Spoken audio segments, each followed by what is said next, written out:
नमस्कार, मैं पंकज प्रसून। दोस्तों, पटना का मशहूर गोपाल खेमका हत्याकांड, और जब उस हत्याकांड के राज से पर्दा उठा तो पूरा शहर सदमे में था, क्योंकि मुख्य आरोपी जिन अशोक साव को बताया जा रहा है उनकी उम्र 70 साल है। उनकी बेटी पुणे में वेल सेटल्ड है, बेटा विदेश में रहता है और खुद झुंझुनवाला कॉम्प्लेक्स, जो कि पटना का बेहद पॉश इलाका है, वहां एक फ्लैट लेकर रहते हैं। उनकी जमीन प्रॉपर्टी सब कुछ बहुत है, पैसे की कोई दिक्कत नहीं, लेकिन कहा यह जा रहा है कि जमीन के एक छोटे से टुकड़े के लिए उन्होंने गोपाल खेमका की हत्या करवा दी। जिस व्यक्ति पर हत्या का आरोप है, उमेश यादव, वो बेचारा गरीब है। बच्चों के स्कूल के फी भरने के लिए भी उसके पास पैसे नहीं थे, और पुलिस का कहना है कि उसने हत्या कर जो पैसे लिए उनमें से 45,000 अपनी बच्ची का स्कूल फी भरा। जो शख्स मारे गए हैं, गोपाल खेमका, वो शहर के मशहूर बिजनेसमैन हैं। कुछ दिनों पहले उनके बेटे की भी हत्या हुई थी, फिर इन्हें बॉडीगार्ड मिला, इन्होंने अपना बॉडीगार्ड रिटर्न कर दिया और फिर इन्हें गोली मार दी गई। पुलिस ने आज प्रेस कॉन्फ्रेंस किया।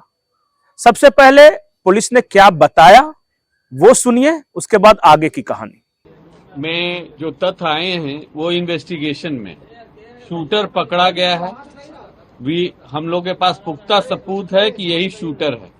कौन उसको पैसा दिया, अशोक साव पैसा दिए, इसका भी पुख्ता सबूत है, मैचिंग है, बरामदगी भी है, बैलिस्टिक मैच भी हो जाएगी प्रॉपरली।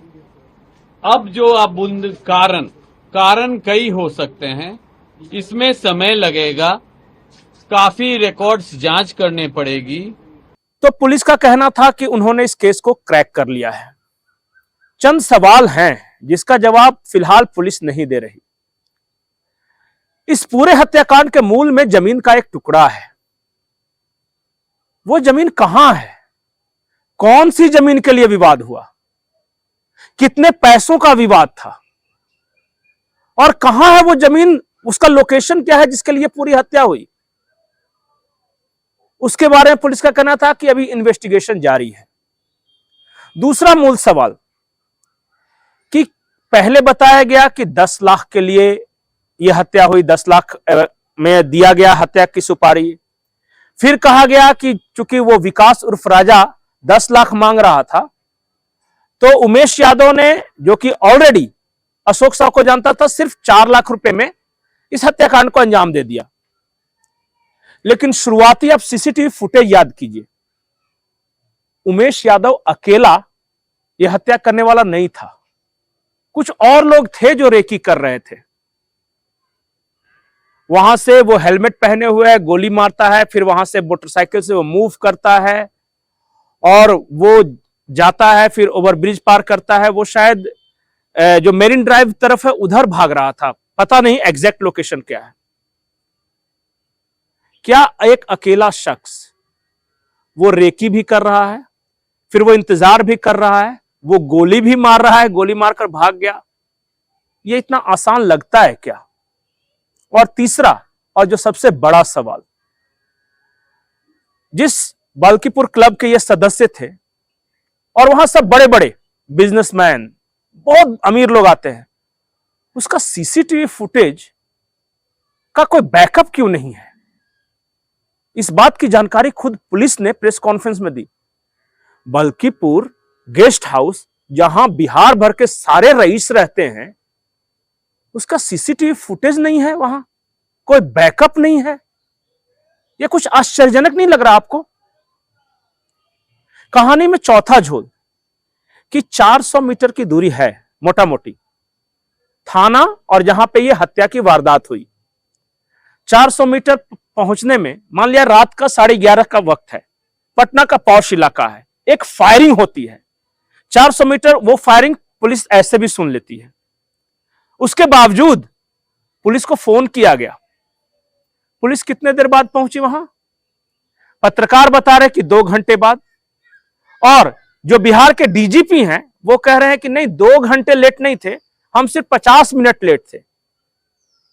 मतलब कि 400 मीटर कवर करने में 50 मिनट लेट, ये तो खुद डीजीपी कर रहे हैं। और जहां पे हत्या हुई वहां पे पुलिस नहीं आई। पुलिस कहां पहुंची? तो अस्पताल। सब कुछ बंद कर दें क्या? इससे 1.5 घंटा से यहाँ पुलिस को कोई इन्फॉर्मेशन नहीं है।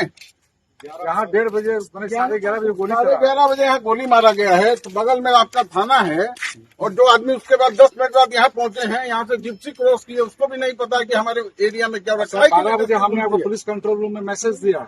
उसके बाद गांधी मैदान थाना के लोग अभी तक नहीं पहुंचे थे। 11:35 में वहाँ पे आदमी 1:35 में पहुंचा है गांधी मैदान थाना। आपको मेडिकल वाले, गश्ती दल वाले, आप हम लोग को गलत मिल गया एड्रेस। कानून यही कहता है, अगर कराना गया तो सर हम लोग कराएंगे तो जाम करके बैठ जाएंगे पूरा प्रशासन पट्टा का। जरूरी है, कोई आम पब्लिक नहीं है सर। पटना में लोकल पुलिस को गांधी मैदान के सामने हत्या हो जाती है, 1.5 घंटा की पटना पुलिस क्या करती रहती है, हमको ये नहीं समझ में आता। हाँ, सारे गश्ती दल वालों का काम है रात को स्कूटर रोको, डिग्गी दिखाओ, लाइसेंस दिखाओ, 6 बजे चेकिंग। अभी बहुत सारे ऐसे सवाल हैं जिनका पुलिस को जवाब देना है। पुलिस अब तक क्या बता रही है और जो कंफर्म बता रही है वो सुनिए।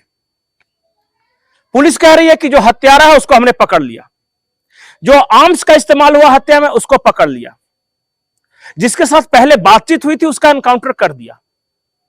और अशोक साव जो कि खुद शहर के एक बहुत बड़े बिजनेसमैन हैं, ये झुंझुनवाला कॉम्प्लेक्स में रहते हैं, और जो गोपाल खेमका है वो कटारुका में रहते हैं।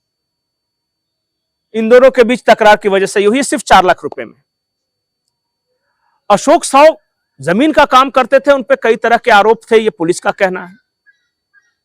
लेकिन क्या एग्जैक्ट पुलिस बता सकती है कि जमीन के कौन से टुकड़े के लिए किस वजह से यह हत्या हुई है? फिलहाल जो सबसे मूल सवाल है उसका जवाब पुलिस के पास नहीं है। 5 कैरेक्टर में से एक और रहस्यमयी कैरेक्टर बताया जा रहा है। अब किसी एमएलसी का नाम लिया जा रहा है इस हत्याकांड के पीछे, कोई सियासी एंगल तलाशा जा रहा है। वो एमएलसी वाला क्या चक्कर है पुलिस नहीं बता पा रही। कहानी कई है, जवाब मिला नहीं। उम्मीद है बिहार पुलिस गोपाल खेमका हत्याकांड के में एक और प्रेस कॉन्फ्रेंस करेगी और बड़े सवालों का जवाब दे सकेगी। नमस्कार। क्या हुआ बताइएगा, तो बताइए ना। कहाँ चला गया? पुलिस ने तुमको एनकाउंटर कर दिया है। क्या कर दिया? कुछ किया था हमने बेटा।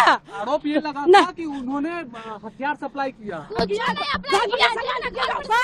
देखिएगा चेन्नई में काम करता था, चेन्नई में काम करता था। क्या काम करते थे राजा? राजा क्या